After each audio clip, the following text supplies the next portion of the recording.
Hi, welcome back to a brand new video snippet from Angels and Syrup, the video book. Today we're going to read the first part of chapter 5. And then check for the posting right after this one, and you can get the link to the Amazon.com page and buy yourself a copy of this wonderful little novelette. It's short. At Amazon.com in ebook or paperback, whichever you prefer. Either way, you're going to get more angels than you know what to do with, just like Dave. Okay, so if you're ready, we'll begin. This chapter is entitled Beer. Thank fucking God it was Friday. Dave went to work with the grim realization that he had done almost nothing related to his job, that now annoying parasite that sucked away his hours and gave him what? What did Dave get from DI/DO? Money. And Dave needed money to pay his bills, and what? When Dave had been in college, he had avidly investigated a number of areas of study. So much of the world fascinated him that from his first day on campus, he had found himself determined to pursue a liberal arts education. Then Dave thought of Mary Higgins. It had been a very, very liberal education. Dave had been thoroughly enamored of biology and thoroughly infatuated with his lab partner, Mary Higgins. He had told her that he was interested in biology, and when he had, Mary had laughed and reminded Dave that he was actually more interested in comparative anatomy. Her joke turned out to be prescient. He and Mary were studying, hotly and heavily, one evening in the dorm room she shared with Liesel. Liesel, something German with way too many syllables. Dave and Mary were experimenting with a variety of holds, almost all of which would have gotten either or both of them immediately disqualified in any sanctioned wrestling match, from rank amateur to pro. Suddenly, just about the time that Mary's giggles were turning into noises more serious and insistent, Dave and Mary heard the sound of a female throat being cleared. "Hey, you two," Liesel's voice inquired, "would you like some company?" Dave was flustered, but Mary just giggled and pulled the covers open so that Liesel could slide in. The evening turned into a rambunctious 3 days and nights, and by the time that Mary and Liesel decided that they preferred each other much more than either one of them favored Dave, Dave had learned a few things as well and counted the days and nights as a productive learning experience, jam-packed with a wide variety of teachable moments. Dave let the memories fade away. If he wasn't going to actually work, he had better figure out this DI/DO/Dave symbiosis. Dave remembered that symbiosis was just the fancy name for two living things interacting. And since the Supreme Court of the United States of America had decided that a company was a living thing, Dave figured out that symbiosis was what he and his workplace were involved in. Symbiosis can be parasitic, mutualistic, or commensalistic, Dave remembered.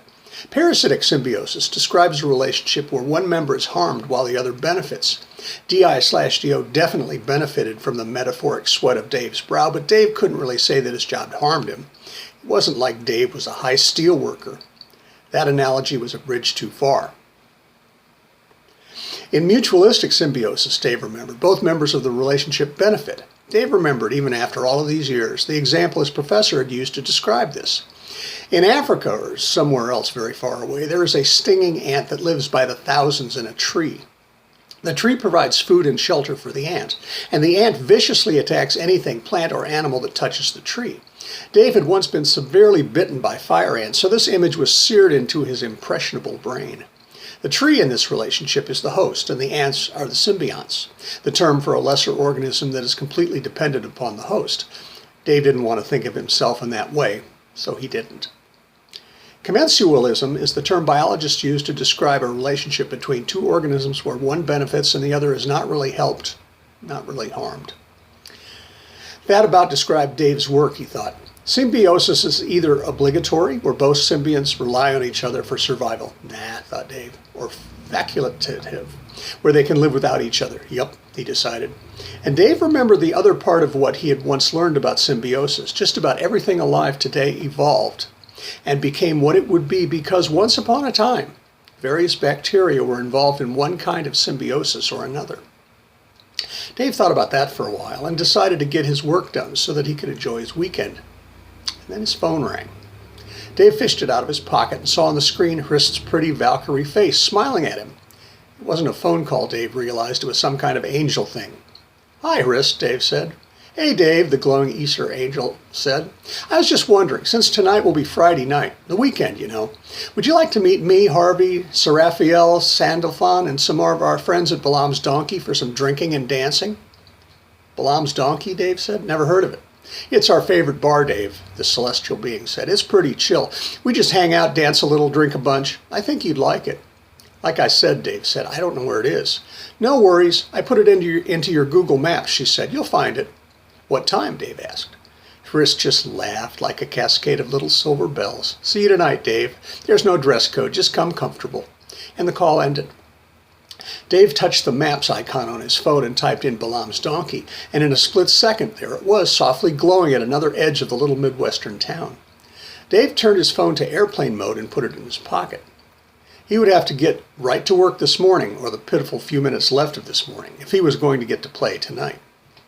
Dave worked his butt off, he thought, all day and finished the Crepe House sheet about 4:45. He checked it over and sent it to Miss Heddisk at 4:50. Whew. Now, Dave thought, it was time to party. Balaam's Donkey, he thought. Brought up a window on the DI/DO computer and punched Balaam's Donkey bar into the search bar. The computer worked and worked and worked, and 15 seconds later came back with a message: "No results containing all your search terms were found. Your search, Balaam's Donkey bar, did not match any documents." Suggestions: make sure all words are spelled correctly. Try different keywords. Try more general keywords. What the fuck, Dave thought. He tried again, but with Balaam's Donkey restaurant, nothing. And then again, Balaam's Donkey night spot, still nothing. And then finally, Balaam's Donkey, and the name of the little old Midwestern town that was located in the middle of the Midwest, maybe a little bit to the west of the middle, but it was smack dab in that part of the Midwest where he lived and worked. Nothing again. Dave pulled his phone out of his pocket and canceled airplane mode. He went to Maps and typed in Balaam's Donkey. Instantaneously, there was a glowing icon on the little map that he held in his hand. Curiouser and curiouser, Dave thought. Dave followed the vaguely British accented directions on his phone and, with not a wrong turn anywhere on the journey, rolled into the gravel parking lot in front of Balaam's Donkey at the stroke of 9.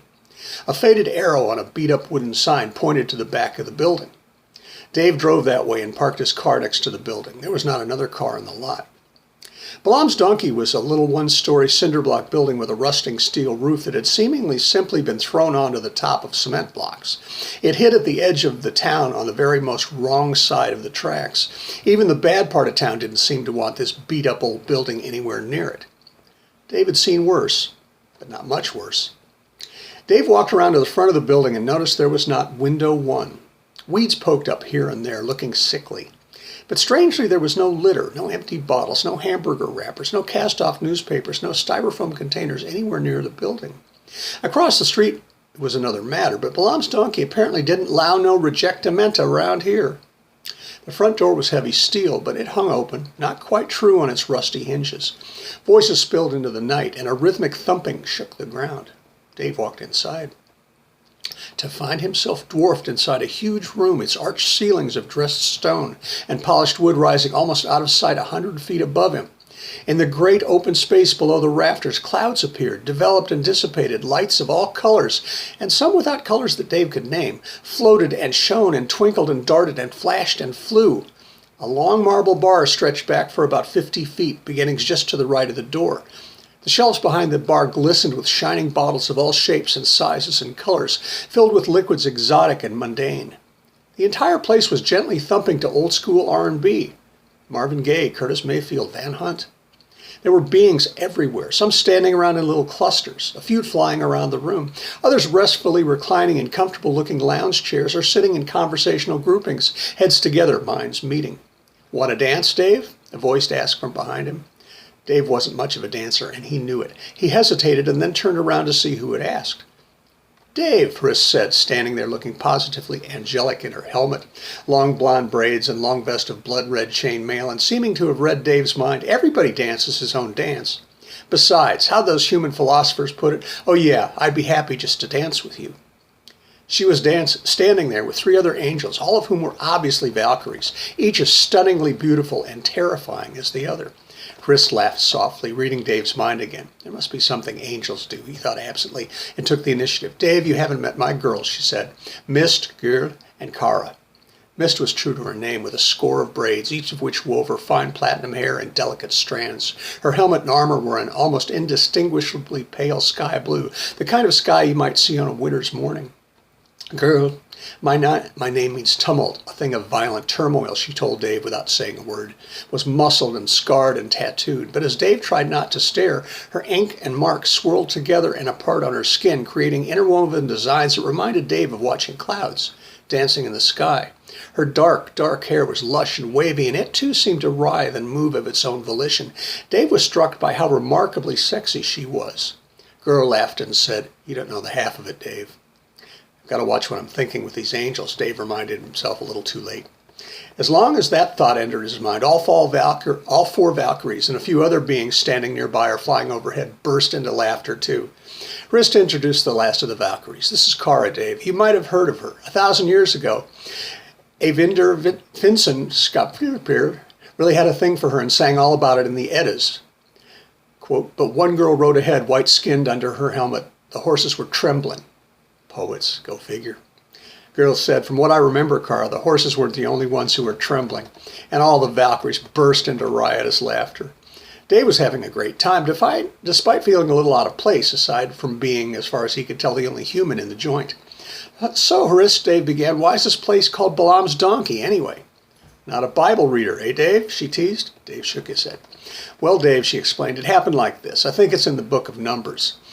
Balaam lived in Pethor, down by the river in a land of the children of his people, or something like that. God commanded Balaam not to go on a journey, but Balaam went anyway. So God sent the angel of the Lord, you haven't met him yet, but he's around here somewhere, to stop him. Anywho, the donkey that Balaam was riding saw the angel in the road ahead and stopped. Balaam didn't see anything and became angry with the donkey. As Balaam was punishing the donkey, God gave the donkey the power to speak to Balaam, and the donkey began to complain about his punishment. Just about then, Balaam was allowed to see the angel, and the angel told him that the donkey was the only reason the angel hadn't killed Balaam. Balaam freaked and repented. I guess this bar is called Balaam's donkey because in here it's impossible not to hear the angels." Dave nodded and remembered his manners. "Can I buy you ladies a beer?" Dave asked. "After all, Ben Franklin said that beer is proof that God loves us."